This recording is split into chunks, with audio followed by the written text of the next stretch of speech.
is the Ernest Walker Band, by the way, our house band for the week, leading up to the mayor's tree lighting. Friday night from 6 to 8, live in front of City Hall. They'll be one of the featured performers, but they have all kinds of things. Have Al Jarreau's going to be there. Yeah, we love him. It's like a diamond ring. It's a precious thing. Yes. All right, so we'll tell you more about that in just a little bit. But we're back with our therapist, Shayna Lewis, Emily deAyala, and relationship expert, Dr. Gabrielle Morrissey. Okay, let's go to the phone lines. George. Good morning, George. Good morning. What's your question or comment? Every year I have the Christmas dinner, and I wanted to take a break this year, but I feel very guilty about that. Oh, all of us are like, no, no. No, as the Disney song says, let it go, let it go. You know, yeah, don't feel guilty. No, there's no reason to feel guilty. You have to take care of yourself. And if you've done this every year, it is an enormous task to put on year after year. And being able to share that with other family members. You can assist them, potentially, if they've never done it before, but offer your assistance. But do not feel guilty because you've done nothing wrong. Yeah, and then you got to ask yourself, are you feeling guilty because it's something with you, or are they making you feel guilty because like you're not doing it this year?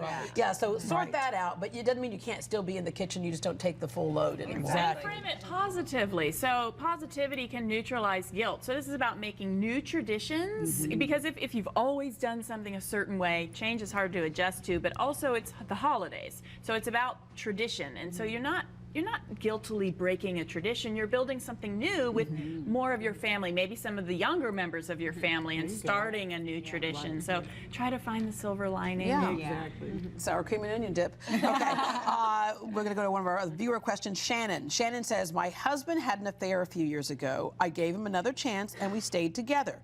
But my family still holds a grudge against him. We've moved on and our marriage is different now. How do I get them to see that?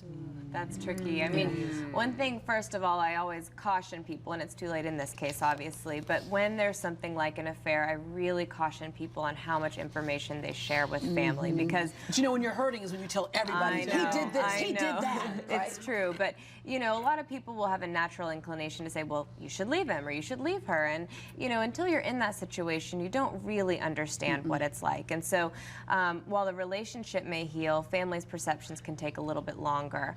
But I think sitting down with them again, I'm a big fan of these preliminary discussions to the holidays, and sitting down with them and just kind of explaining to them how you're feeling and how important it is to you that they kind of re-accept him back in the family, and that they do their own healing work as well. Yeah, all right. Lynn says, my uncle loves to be the life of the party, but gets a little too wild when he drinks. We're having a Christmas party at our house with our family and friends. Would it be wrong to not invite him this year? Well, I mean, it's your home. You get to decide, but you also get to decide how much liquor is at your home. If it's not available, then can he drink it? Unless he brings his own supply. I don't know. I was saying, why the rest of us have to suffer? But set boundaries about, you know, it's your home and you want your home to be respected in a certain kind of way. So you have that right to set boundaries for your home. Yeah, and say, here's how you appear. We might have kids there. Exactly. We have other, here's how you appear in the room, and I know you don't want to come across that way. So, and then of course, you know, if he just can't control himself is when you have to have the conversation about maybe another deeper problem. Right. All right. Crystal, my father-in-law is constantly making inappropriate jokes around me and hugging and kissing on me to a point where I feel uncomfortable. How do I address this with my husband and my father-in-law without creating a big scene? You know, that touchy-feely little father-in-law. There's always that one. Yes. Well, again, it's about boundaries, and you can be tactful or not tactful, but you know, you just have to remove yourself, and eventually, the stronger you keep giving hints, you know, until the point where you just don't go near them if they're not going to pick up on the subtleties of. Yeah. Because I had a boyfriend's father, he'd say, what's up with the side hug? What's up with the side? I'm like, oh, hi, how are you? Right? And it was just, but it was, I mean, he took full on kiss on the lips. I'm like, oh, no. Every family has one. Yeah. The drunk one and the inappropriate one.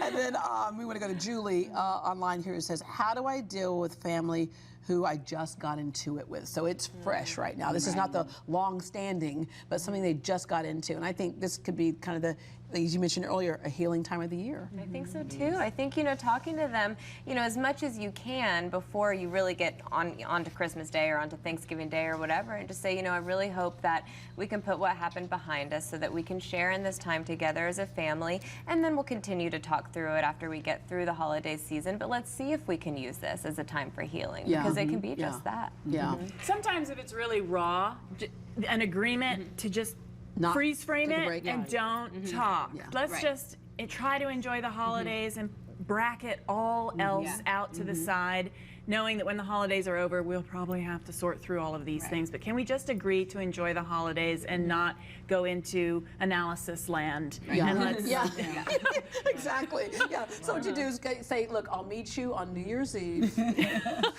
Have a couple of drinks. We'll make a resolution, and all will be good. All right. And then, hey, just for the record, we were talking about the ladies earlier. We brought up the daughter-in-law thing. They're like, we love our daughter-in-law. It was one of our friends that we're talking about. So just to clarify, give a shout out to your daughter-in-law right now. We love you. There you go. All right. It's all good now. Now watch out how problems at your Christmas dinner. Because, sorry. All right, ladies, thank you very much. We have links to connect with Shana, Emily, and Dr. Gabrielle on our website, greatdayhouston.com. Well, now that we've sorted through the issues, what better way to stay connected to your family this holiday season than with the hottest smartphones and devices? High-tech holiday gifts when we come back.